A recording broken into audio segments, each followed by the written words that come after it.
तो मूवी की शुरुआत में हमें देखने को मिलता है कि एक तांत्रिक जो कि अपनी असीम और काली शक्तियों से काला साम्राज्य तैयार करने के लिए कोशिश कर रहा है, जिसका मकसद देखकर आपको ठीक नहीं लगेगा। लेकिन दोस्तों, वह कहते हैं ना कि जब जब दुनिया में बुराई की और विलेंस की एंट्री होती है तो साथ ही में कुछ सुपर हीरोज की भी एंट्री होती है। जी हाँ दोस्तों, शैतान की एंट्री के बाद ऐसे ही दो सुपर हीरोज की एंट्री होती है, जिसमें से एक का नाम मेजर और दूसरे का नाम गुल्लू है। यह इन दोनों के निकनेम्स हैं। अब देखते हैं हॉरर मूवी में ये सच में सुपर हीरो बन पाते हैं या नहीं। तभी हमें एक घर दिखाया जाता है, जिस घर का माहौल देखकर थोड़ा अजीब लगेगा, लेकिन चौंकाने वाली बात यह है कि यह घर उन दो सुपर हीरो का ही है। लेकिन इस घर में आपको कोई स्पाइडरमैन, बैटमैन या फिर एवेंजर्स नहीं मिलेंगे। यह मेजर और गुल्लू का घर है, जिसे मानो एक खतरनाक तरीके से सजाया गया है। हर जगह भूतों के पोस्टर, डायन चुड़ैलों से सजी हुई दीवारें हैं, जिनसे पता चलता है कि इन दो सुपर हीरोज को भूत ही ज्यादा पसंद है। तभी गुल्लू एक डरावना सपना देखकर नींद से जग जाता है और वह देखता है कि उनके साथ कुछ गलत होने वाला है। तभी हमें गुल्लू का दोस्त मेजर देखने को मिलता है। लगता है इनकी अकेले जिंदगी में इन दोनों के सिवा और कोई नहीं रहता, जिनका अपना कोई काम धंधा नहीं है और ना ही इन्हें कुछ आता है। बस फोकट की कमाई पर ये दोनों ऐश कर रहे हैं। अक्सर ये दोनों इवेंट मैनेजमेंट का काम करते हैं, जिससे मिलने वाले पैसों से इनका अपना गुजारा कर लेते हैं। लेकिन फिलहाल के वक्त में इन नल्लों के पास कोई काम नहीं है। तभी हमें कहानी में देखने को राका मिलता है। जी हाँ,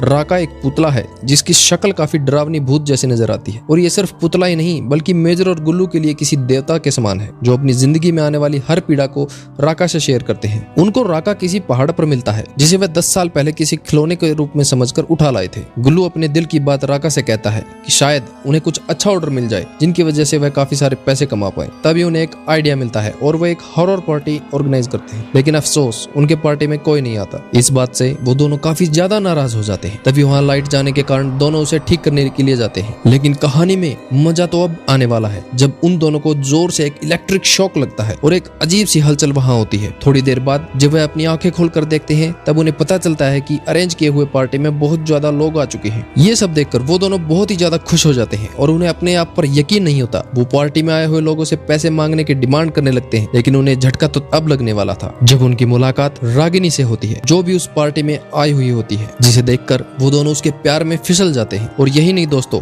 मेजर भी चांस मारने में कुछ कमी नहीं छोड़ता। तभी दोनों रागिनी के साथ फोटो खिंचवाते हैं, जिस फोटो को देखने के बाद रागिनी उस फोटो में नजर ही नहीं आती। शायद यही मूवी का पहला सस्पेंस है। दरअसल पार्टी का मतलब यह था कि पार्टी में आने के बाद सबको मोक्ष मिलेगा। ये समझने में काफी अजीब लगता है, लेकिन कहानी मोड़ यहाँ से ही लेने वाली थी। उसके बाद गुल्लू और मेजर रागिनी के साथ डांस करके पार्टी में खूब मजे लेते हैं। तभी अचानक वहाँ पर पुलिस आ जाती है। तभी मजे में झूम रहे गुल्लू और मेजर अचानक चौंक जाते हैं। वहाँ देखते हैं कि उसके सिवा उस हॉल में और कोई भी मौजूद नहीं है। यह सब देखकर वे दोनों फिर से हैरान हो जाते हैं। इनकी बचकानी हरकत देखकर पुलिस उनको वहां से भगा देती है। गाड़ी चलाते वक्त उन दोनों को फिर से रागिनी उसमें नजर आती है, जिसको वो सपना समझकर भूल जाते हैं। कुछ अजीब सी गोलियां खाकर वह दोनों गाड़ी की ऑटो पायलट मोड पर डालकर सो जाते हैं। तभी उस इलाके में हमें चिकनी चुड़ैल को दिखाया जाता है। और हंसने की बात यह है कि चुड़ैल किसी भी तरह से चिकनी नहीं लगती। पता नहीं किस बेवकूफ ने इसका नाम चिकनी चुड़ैल रखा होगा। लेकिन मजा तो अब आने वाला था दोस्तों, जब इनकी ऑटो पायलट वाली कार चिकनी चुड़ैल को डिटेक्ट करने में नाकाम हो जाती है और वह उसे उड़ा देती है। गाड़ी से टकराकर चिकनी चुड़ैल पाइप में जाकर गिर जाती है, जिसका पता चलने के बाद दोनों उसे ढूंढ लेते हैं। वो दोनों देखते हैं कि इसके पैर उल्टे हैं। नशे में होने के कारण अपना दिमाग लगाते हैं और वह दोनों पैर को सीधा करने की कोशिश करते हैं। ये सीन काफी कॉमेडी भरा है। इसे देखकर आपको हद से ज्यादा मजा आएगा, क्योंकि हमने सुना है कि चुड़ैल के पैर उल्टे होते हैं। ऐसा हमने पहली बार देखा है कि आदमी चुड़ैल के पैर सीधे करने में लगा है, वरना हम तो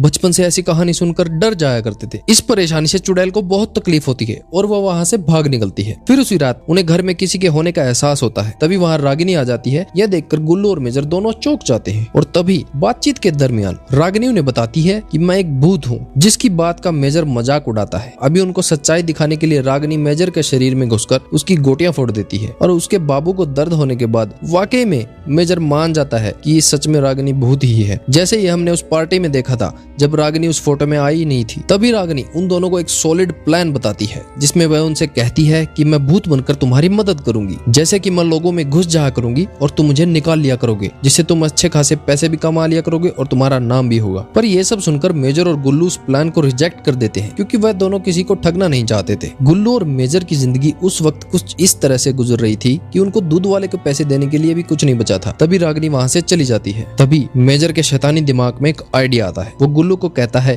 कि क्यों ना हम इसी प्लान को खुद आजमाएं जिसमें ज्यादातर फायदा हमारा ही होगा। तभी उसी के अगले दिन हमें दोनों के पिताजी दिखाई देते हैं। मेजर पंजाबी फैमिली से होता है और गुल्लू तमिल फैमिली से होता है। दोनों के पापा भी काफी अच्छे दोस्त होते हैं। गुल्लू और मेजर अपने पापा को बताते हैं कि आज से हम भूत पकड़ने का बिजनेस स्टार्ट करने वाले हैं, जो कि इनके दोनों पापा को जरा भी मंजूर नहीं होता। उन्हें लगता है कि आखिर लड़के करना क्या चाहते हैं। मेजर के पापा उसे आर्मी में भेजना चाहते थे, गुल्लू के पापा उसे एस्ट्रोनॉट बनाना चाहते थे। लेकिन इन दोनों में से एक भी गुण दोनों में नहीं था क्योंकि बचपन से ही इनका दिमाग ऐसे ही शैतानों और भूतियों से भरा हुआ था। तब इन दोनों के पिताजी इन्हें डिसीजन लेने के लिए कहते हैं, एक तो हमारे बताए मुताबिक काम करो या फिर हमने आज तक तुम पर जितने पैसे खर्च किए उतने हमें लौटा दो। उनके पापा उन्हें 5 करोड़ लौटाने के लिए कहते हैं। ये सब सुनकर इनके कानों में मक्खियां घूमने लगती। बचपन से शरारती होने की वजह से वह दोनों दूसरा रास्ता चुनते हैं और आखिर में वह उनके पैसे लौटाने और घोस्ट बस्टर बनने का ठान लेते हैं। गुल्लू अपना दिमाग लड़ाकर फोन भूत का सूट बनाता है और एक एप्लीकेशन लॉन्च करता है जिसमें भूतों से जुड़ी समस्याओं का नंबर होता है। और मेजर गाड़ी को डिजाइन करता है जो कि काफी खतरनाक लगती है, मानो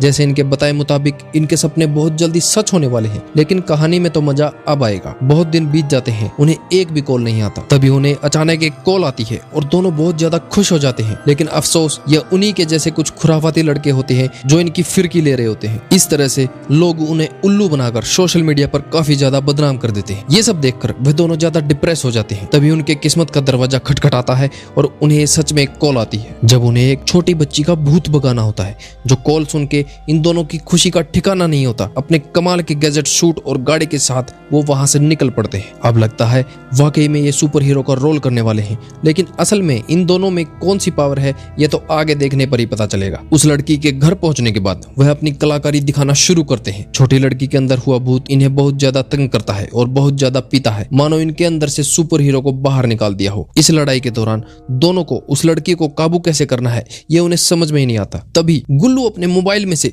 साउथ सुपरस्टार रजनीकांत की फोटो उस भूत को दिखाता है, जिसे देखकर लड़की एक जगह पर रुक जाती है क्योंकि गुल्लू तमिलियन था और उस लड़की के शरीर में घुसी हुई लड़की भी तमिल से होगी। यह सब देखने के बाद आपको बहुत ज्यादा मजा आएगा। तभी उस लड़की के शरीर वह आत्मा बाहर आती है और अपने साथ हुई घटना को उन्हें बताने लगती है। उन्हें बताती है कि इस लड़की के बाप के गाड़ी से मेरा एक्सीडेंट हो चुका था, जिसने मेरा इलाज करने की बजाय मुझे उसी रोड पर मरने के लिए छोड़ दिया था। मैं अपने माँ बाप का आखिरी सहारा थी, जिनकी वजह से मेरे माँ बाप को बहुत गरीबी की जिंदगी जीनी पड़ रही है। यह सुनकर दोनों बहुत ज्यादा इमोशनल हो जाते हैं। तभी वहां पर अचानक से रागिनी आ जाती है, जिसे देखकर ये दोनों काफी ज्यादा शॉक हो जाते हैं। रागिनी अक्सर इन दोनों पर नजर रखे हुए थी, इसलिए वह उस आत्मा से इनकी बात करने में मदद करती है। उससे बात करने के बाद वह उस आत्मा के घर वालों की मदद करने का डिसीजन लेती है। इसलिए वह लड़की के पापा से 10 लाख की डिमांड करते हैं, जो कि सच्चाई जानने के बाद लड़की का बाप उन्हें चुपचाप दे देता है। पैसे मिलने के बाद दोनों भी काफी खुश हो जाते हैं, लेकिन वादे के मुताबिक उन्हें वे पैसे उस आत्मा के घर वाले को लौटाने होंगे। वो दोनों पैसे देने के लिए आत्मा के घर पहुंच जाती हैं।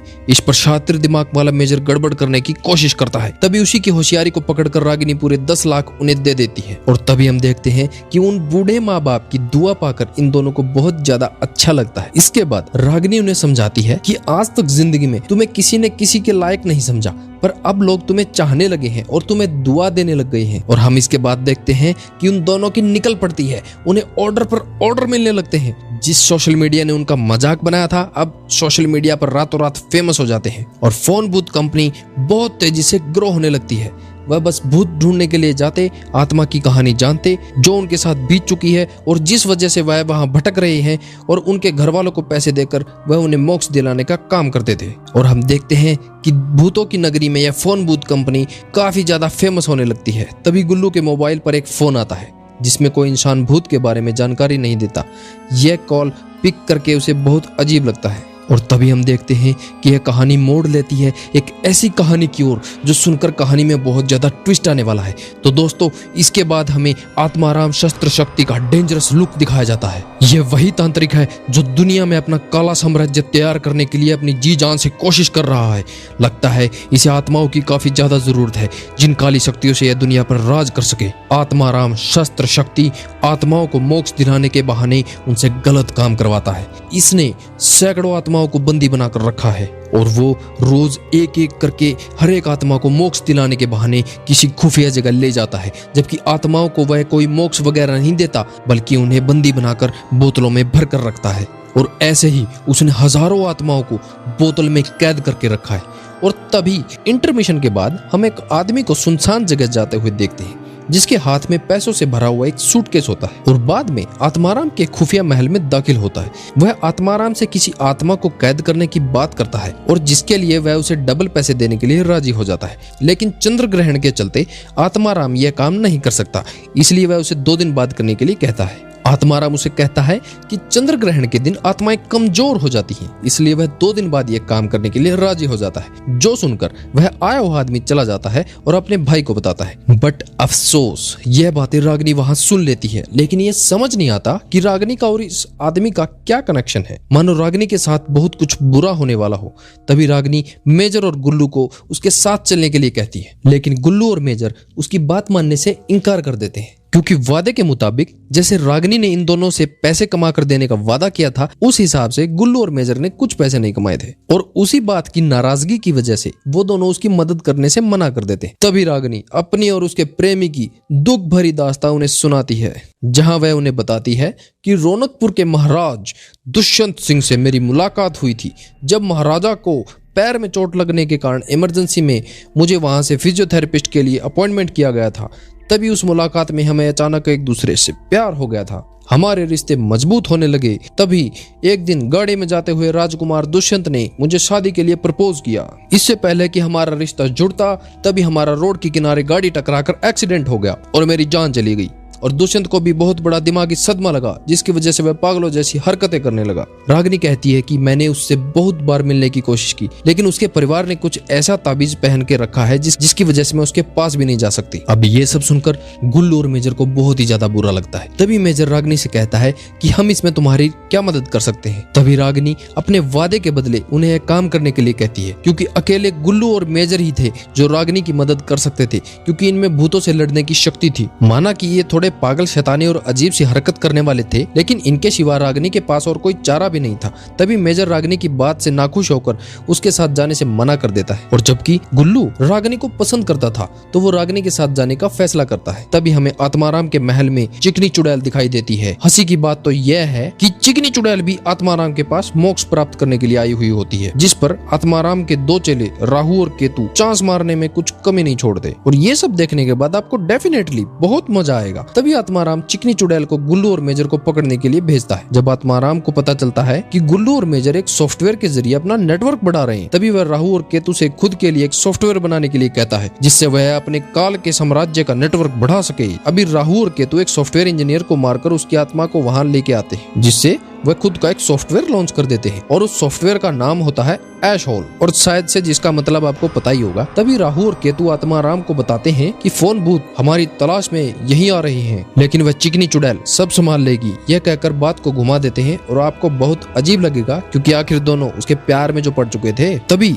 चिकनी चुड़ैल गुल्लू और मेजर को ढूंढ लेती है और वहां जा पहुंचती है। जब चिकनी चुड़ैल को पता लगता है कि ये दोनों तो वही हैं जिन्होंने मेरे पैर को मोड़कर मेरी ऐसी की तैसी कर दी थी, तभी चिल्लाते हुए चिकनी चुड़ैल वहां से भाग के निकलती है और तभी चिकनी चुड़ैल का पीछा करते हुए रागिनी उसे दबोच लेती है और उससे कहती है कि वह उसे मोक्ष दिलाने में मदद कर सकती है, जिसकी बात मानकर चिकनी चुड़ैल उसका साथ देने के लिए तैयार हो जाती है। अब गुल्लू और मेजर को पकड़ने का प्लान फ्लॉप होने के बाद आत्माराम को राहु और केतु पर बहुत ज्यादा गुस्सा आ जाता है। अब वह गुल्लू और मेजर को पकड़ने के लिए लेडी डायना नाम के खतरनाक चुड़ैल को भेजता है और हम देखते हैं उसी रात गुल्लू और मेजर से लेडी डायना का सामना हो जाता है। लेडी डायना की चोटियों में ऐसी शक्ति होती है जिससे वह अपनी चोटी के जरिए किसी को भी चोट पहुंचा सकती है। लेडी डायना मेजर और गुल्लू को बहुत ज्यादा पिटने लगती है। लेडी डायना पंजाबी सूट को पहने हुए पंजाबी में बात करने लगती है, जिसे देखकर आप अपनी हंसी नहीं रोक पाएंगे। तभी गुल्लू चुपके से पंजाबी गाना बजा देता है। उसे लगता है कि शायद पिछली बार रजनीकांत के फोटो से काम चल गया था, तो शायद इस बार पंजाबी चुड़ैल को पंजाबी गाने से काबू करके देखा जाए। अब होना क्या था,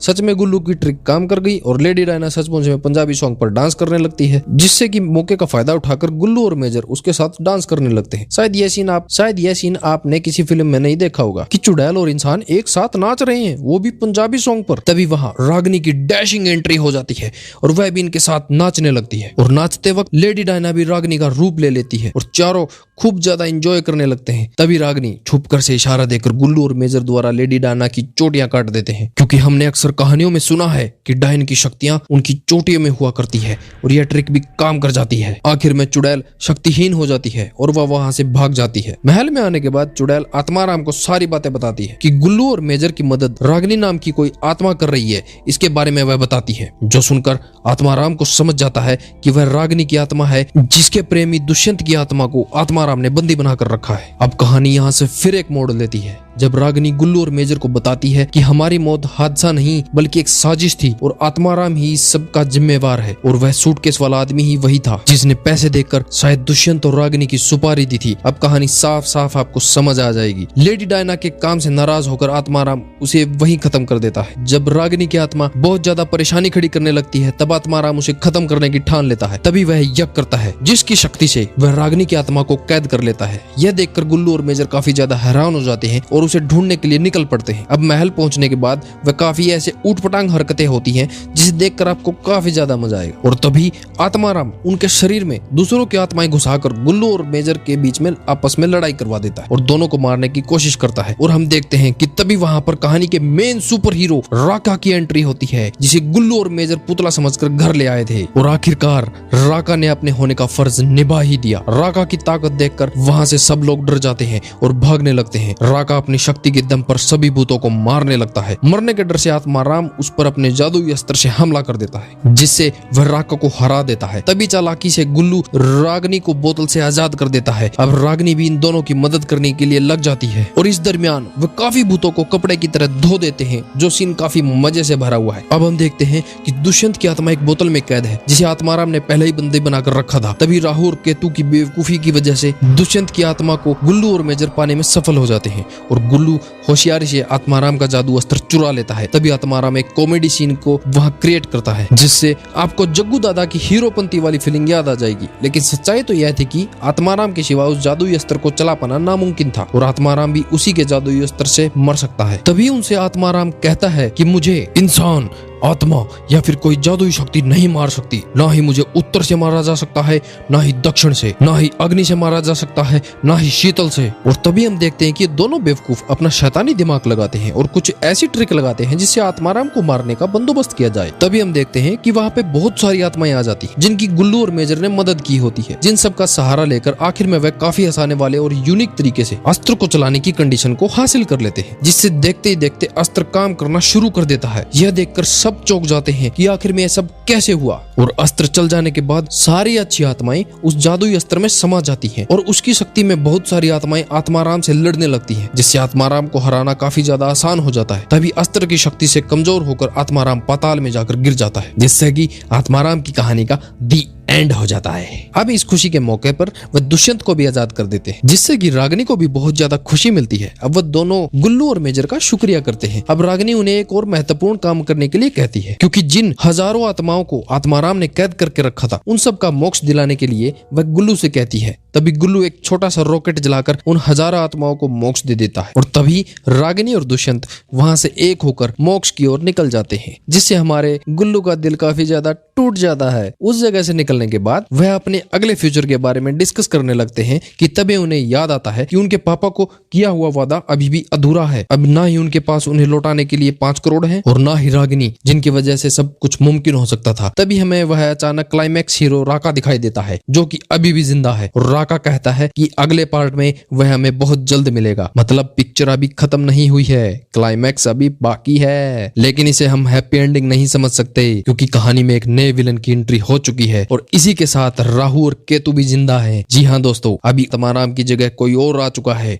जो शायद आत्माराम से भी बड़ा विलन है। और वह कोई और नहीं बल्कि पुराने जमाने का खतरनाक विलन जॉनी दुश्मन है, जिसे आपने पुराने फिल्मों में तो देखा ही होगा और फिर बचपन में उसकी कहानियां तो जरूर सुनी होंगी, जिसे देखने के बाद आप काफी ज्यादा डर जाएंगे, जो काफी डरावना और खौफनाक भी लग रहा है। अब दोस्तों, कहानी में यह भी बहुत बड़ा सस्पेंस है। एक और गुल्लू और मेजर अपनी नई जिंदगी की ओर बढ़ रहे हैं और यहाँ अंधेरे के साम्राज्य को संभालने के लिए किसी और एक विलन की एंट्री हो चुकी है। इस तरह से फोन भूत पार्ट 1 का दी एंड हो जाता है। कहानी में ऐसे बहुत से सवाल हैं जिनका जवाब अब तक नहीं मिल पाए हैं। शायद यही सवाल पार्ट 2 में सस्पेंस रखा जाएगा, जिससे आपकी एक्साइटमेंट और भी ज्यादा बढ़ जाएगी। अब इसकी अगली हॉरर कॉमेडी और मिस्ट्री से भरी कहानी जानेंगे अगले पार्ट में। आई होप इस मूवी को देखने के बाद आप खिलखिला कर तो हंसे ही होंगे, तो एक लाइक और सब्सक्राइब तो बनता है बॉस। और चैनल पर अगर आप नए हो तो अभी के अभी सब्सक्राइब करके बेल आइकन को दबा दीजिए, क्योंकि हमारे पास कंटेंट की कभी भी कमी नहीं होगी, ताकि आने वाले वक्त में ऐसे ही कुछ फैंटेसी से लेकर एडवेंचरस की कहानियां आपके सामने हम लाते रहेंगे। और हाँ, कमेंट में हमें जरूर बताना कि आपको अगली मूवी कौन सी चाहिए।